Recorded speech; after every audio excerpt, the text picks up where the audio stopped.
अघिल्लो भिडियोमा हामीहरू काठमाडौँदेखि बन्देपुरको यात्रामा थियौँ, जहाँ हामी तनहुँमा पुगेका थियौँ। त्यहाँ हामीले चिसो लेमनेड खायौँ र त्यसपछि सोच्यौँ अब हामी कहाँ जाने।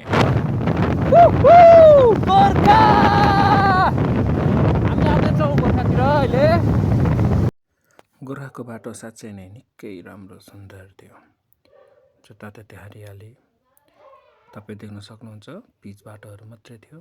वरिपरि जङ्गलको बिचमा साँच्चै नै निकै सुन्दर दृश्य थियो।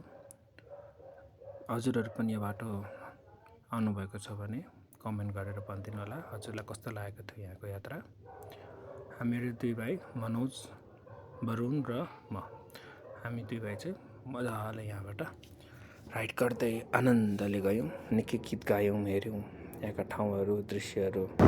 भाइ त निकै खुसी थियो। हामी आइपुग्यौँ गोर्खा बजार। यो टिप्परले साह्रै ब्लक गर्दा थियो, हामीहरू छिटो छिटो त्यसलाई ओभरटेक गरेर गयौँ।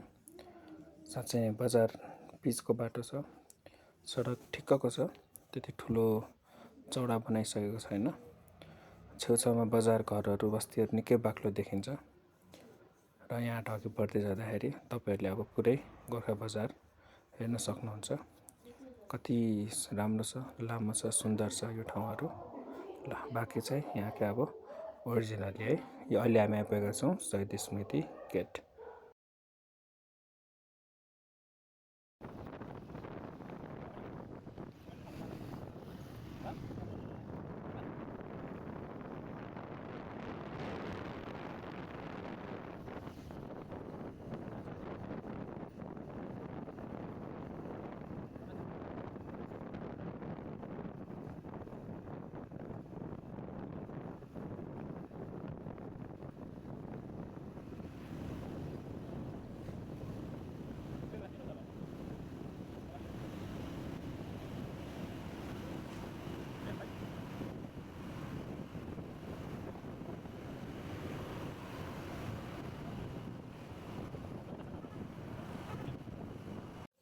अहिले हामी आइपुग्यौँ गोर्खा बस पार्क। र यहाँ हामी कन्फ्युज थियौँ कहाँ जाने, अनि छेउका नानीहरूलाई सोधिहाल्यौँ। नानीहरूले माथिल्लो बाटो भनेपछि हामीहरू यहाँ माथिल्लो बाटो गयौँ। हेर्नुहोस् त कस्तो राम्रो टाइलहरू ओछ्याएर बनाएको यो ठाउँ। एकदमै शीतल, तलभन्दा यहाँनिर एकदमै शीतल थियो ठाउँहरू। यो चौतारी यहाँनिर थोरै अगाडि गइसकेपछि यहाँनिर पृथ्वीनारायण शाहको पालामा बनेको एउटा मस्जिद स्टाइलको हेर्नु है। मस्जिद त नभनौँ, सायद मुस्लिमहरूले चाहिँ पछि यसो कपी गरेर बनाएको आर्किटेक्चर एकदमै राम्रो थियो। त्यहाँबाट अलि अगाडि गइसकेपछि हामीहरू राइटतर्फ लाग्यौँ। राइटतर्फको बाटोहरू पुरानो घर भवनहरू, नयाँ पक्की घरहरूको संरचना थियो, राम्रो थियो। र यहाँ अलि अगाडि गएपछि हामी चोकमा पुग्यौँ। र चोकको राइट साइडमा चाहिँ रहेछ गोर्खा दरबार सङ्ग्रहालय यहाँ राइटमा। तर हामीहरू चाहिँ कन्फ्युज भयौँ। हामी त गोर्खा दरबार जाने भन्यौँ, अनि सङ्ग्रहालय याद नगरेर हामीहरू गयौँ गोर्खा दरबार माथि रहेको कालीकोटमा। कालिका गोरख कालिका मन्दिरमा गयौँ। त्यसको लागि हामीले अगाडिको बाटो सानो गल्ली लियौँ, त्यहाँबाट थोरै अगाडि गयौँ।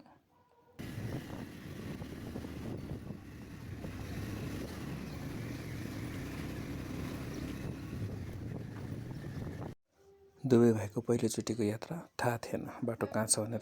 त्यही भएर हामीले यहाँनिर ताराबाटीमा सोध्यौँ। दरबार कताबाट हो? दरबार यो उकालो हो? उकालो एकमा होला, यो उकालो सोधेर अघि बढ्दै गर्दा नै हाम्रो बाटो बिर्स्यौँ। तपाईँ चाहिँ यो केटी यात्रा तल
यहाँबाट 2 बाटो छ, तल्लो बाटो गए नि हुन्छ।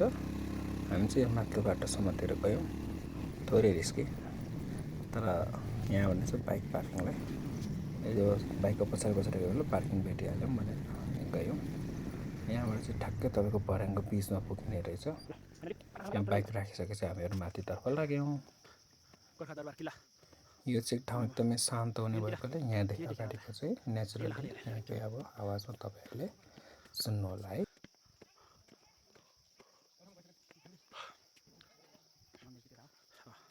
गोरखकाली माता होला, यता गोरखकाली माता, माथि दरबार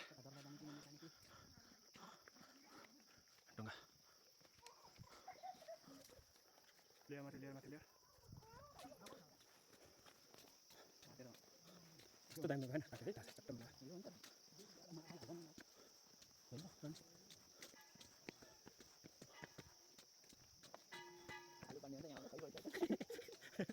कहिले भइसक्यो, कालो पाण्डे खैरो भइसकेको छ नि।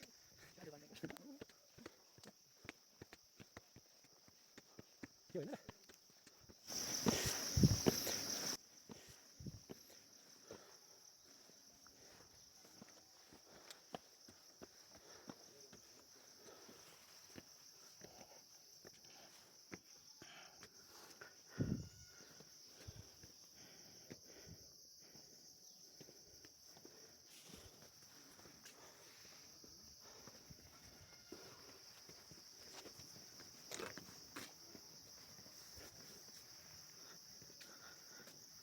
भिडियो बनाउँदा राम्रो आउँदो रहेछ,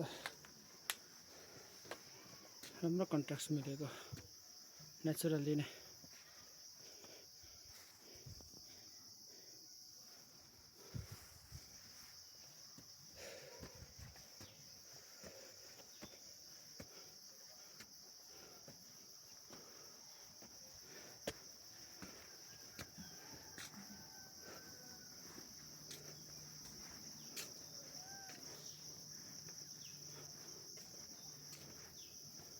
तिम्रो भिडियोमा मलाई खिच्छ, मेरो भिडियोमा तिमीलाई खिचौँ ल, दुवैलाई भिडियो भइहाल्यो।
वास्तवमा नै गोर्खा दरबार यति शान्त, यति सुन्दर, यति हुन्छ नि पर्यावरण हिसाबले यति राम्रो देखिरहेको थियो कि साँच्चै गोर्खा दरबार ऊ बेला पृथ्वीनारायण शाह जन्मेको भूमि साँच्चै यति राम्रो थियो।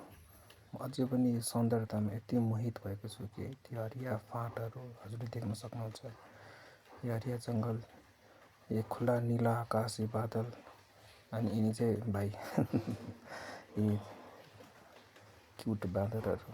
साँच्चै नै यो ठाउँ एकदमै राम्रो थियो। हजुरहरू पनि एकपटक घुम्न जाने पर्ने ठाउँ हो यो।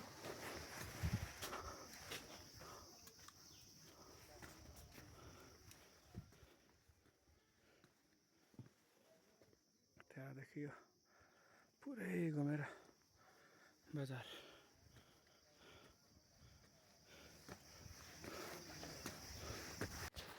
यहाँ जुत्ता सब राख्ने ठाउँको पनि छुट्टै छ। सिधापट्टि तपाईँले देख्न सक्नुहुन्छ त्यो काठको ऱ्याक जस्तो, त्यही नै जुत्ता सब राख्ने ठाउँ।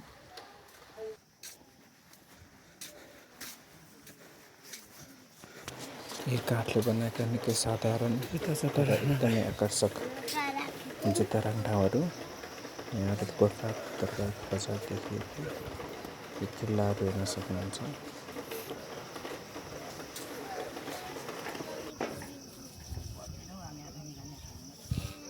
त्यसपछि हाम्रो फोटो सेसनहरू भयो त्यताभित्र दाजुभाइ यहाँ टिकाहरू लगाइवरी त्यो राम्रो राम्रो फोटो खिचिदिनु भयो भाइले र यो कछुवाको मूर्ति निकै महत्त्व एकदमै आकर्षक हाम्रो वरुण दाइ फोटोग्राफर एकदमै राम्रो भिडियो निकाल्छु भनेर मेहनत गर्दै हुनुहुन्थ्यो उहाँको मेहनतलाई सबैले एकचोटि लाइक कमेन्ट गरिदिनु होला